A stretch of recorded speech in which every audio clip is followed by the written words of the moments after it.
परीक्षा में छात्रों को आने वाले नंबर को लेकर मदन दिलावर का एक बड़ा बयान आ गया है।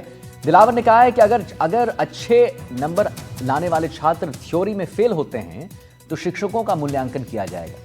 मदन दिलावर के इस फैसले से शिक्षकों में हड़कंप मच गया है। शिक्षा मंत्री मदन दिलावर ने कहा है कि राजकीय विद्यालय में शिक्षक द्वारा सत्रांक यानी सेशन के दौरान प्रैक्टिकल में 20 में से 20 नंबर छात्र को दिए जाते हैं और उसी छात्र को थ्योरी में 80 में से 40 नंबर यानी 50% नंबर लाना होता है और लाना होगा। ये अब इंपॉर्टेंट एक बात हो गई है। अगर ऐसा नहीं होता है तो बच्चों को पास कर दिया जाएगा, लेकिन मास्टर साहब फेल हो जाएंगे। यानी अगर छात्र फेल भी हो गए तो शिक्षकों का मूल्यांकन किया जाएगा। हाल ही में उन्होंने बोर्ड परीक्षा और रीट परीक्षा के प्रश्न पत्रों को सुरक्षा के लिए अधिकारियों को कड़े निर्देश दिए थे। और भाई अब परीक्षा में छात्रों को आने वाले नंबर को लेकर मदन दिलावर ने एक कड़ा फैसला ले लिया है। एक सब्जेक्ट जो होता है 100 नंबर का होता है, तो 20 नंबर होते हैं हमारे यहाँ सत्रांक के। तो सामान्यतः सत्रांक 20 में से 20 देते हैं, तो पास होने के लिए बच्चे को 80 में से 13 नंबर लाएगा तो पास हो जाएगा, यानी फेल बच्चा भी पास होता है। अब वो तो सरकार के नियम है, उसकी पालना करनी पड़ेगी। तो हमने कह दिया कि 20 में से 20 लोगे तो जितना नंबर आप उसमें देते हो सत्रांक में, उसका 50% नंबर आपको थ्योरी में लाना पड़ेगा, यानी 80 में से 40 नंबर लाना पड़ेगा। नहीं लाए तो बच्चे तो पास हो जाएंगे, लेकिन मार्क्स आपको फेल कर देंगे। नवीन जोशी हमारे साथ हमारे संवाददाता जुड़ गए हैं और जानकारी दे रहे हैं। तो नवीन, एक बात बताइए कि शिक्षा मंत्री मदन दिलावर का ये जो एक मैं यूं कहूं कि एक डिसीजन है, ये क्यों है? क्योंकि देखिए कहीं ना कहीं राजस्थान में भी कुछ बच्चे हैं, कोटा में कुछ बच्चे हैं जो डिप्रेशन का शिकार हो जाते हैं, सुसाइड कर लेते हैं।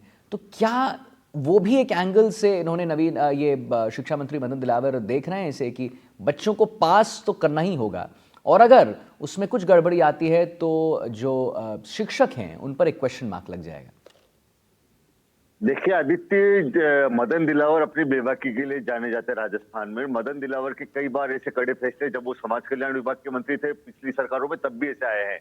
तो देखिए आज उन्होंने जो भीलवाड़ा में यहाँ पे अपना जो प्रवास था, हरित संगम जो मेला था अपना संस्थान का, उससे पर्यावरण मेले के बीच में उन्होंने ये कहा, मीडिया कर्मियों ने जब मुझसे पूछा कि साहब क्या नया बदलाव आने वाला, तो उन्होंने कहा कि एक तो जो धर्म के नाम पर शिक्षा के मंदिर से जो छुट्टी बनाने निकाल कर बाहर जाने का जो एक सिलसिला चल रहा है, इस पर रोक लगानी, भले किसी भी धर्म का हो।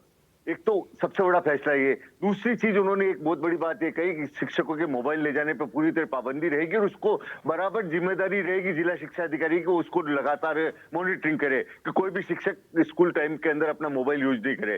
तीसरी चीज उन्होंने बोली कि शिक्षा के मंदिर में जिस तरह से शिक्षा के जो एकेडमिक माहौल है उसको अच्छा करने के लिए लगातार सरकार प्रयास कर रही है। उसी के तहत उन्होंने कहा कि शिक्षक अपने आप को वहां से स्थानांतरण नहीं हो जाए, रिजल्ट अच्छा रहे, इस चक्कर में बच्चों को प्रैक्टिकल में तो 20 में से 20 नंबर दे देते हैं, मगर थ्योरी का भी जब पेपर होता है तो अधिकतर बच्चे सफल हो जाते हैं, जो कि वहां का जो एकेडमिक माहौल है स्कूल का, उसके जो कार्यशैली है उसके ऊपर सवाल निशान खड़ा करता है। तो अब जो भी शिक्षक ऐसे किसी भी बच्चे को थ्योरी में अगर नंबर कम आने पर बच्चे के अगर प्रैक्टिकल में नंबर ज्यादा आ रहे हैं, बच्चा पास हो गया, तो इसकी जिम्मेदारी जवाबदेही शिक्षक की तय करने का एक अहम फैसला लिया है।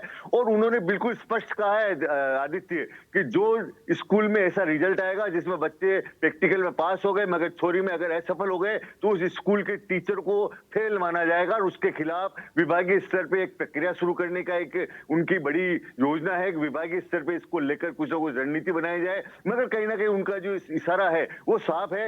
ऐसे शिक्षक जो कि अपना स्कूलों में से गांवों में से तबादला नहीं हो जाए, यहीं रहते हैं, तो स्कूल का परिणाम अच्छा रखने के चक्कर में ताकि किसी तरह का दबाव नहीं, उनका परिणाम जिसको कह सकते कहीं ना कहीं गड़बड़ नहीं हो, इस चक्कर में बच्चों को प्रैक्टिकल में तो नंबर अच्छे दे देते हैं मगर थ्योरी में बहुत सी बार बच्चे असफल हो जाते हैं। तो कहीं ना कहीं इस सबको देखते हुए एक बच्चे के अंदर एक सवाल और होता है, आपने बात बताई कोटा वाला जो इशू है उसको जोड़ते हुए उनका कहना है कि कहीं ना कहीं जिस तरह से कोटा में बच्चे डिप्रेशन में आ रहे हैं रिजल्ट को लेकर, तो कहीं ना कहीं बच्चा जब उसकी नींव मजबूत हो तो वो ऐसी स्थिति में जाए तो उसको हर स्थिति से वो मुकाबला करने में वो सक्षम हो। तो ऐसा कहना कि बच्चे को मजबूत बनाना, उसकी नींव मजबूत बने, इसी को लेकर कहीं ना कहीं शिक्षा मंत्री की सोच है। आदित्य, ठीक है नवीन, बहुत बहुत धन्यवाद महत्वपूर्ण जानकारी देने के लिए, लेकिन आप बने रहिए हमारे साथ।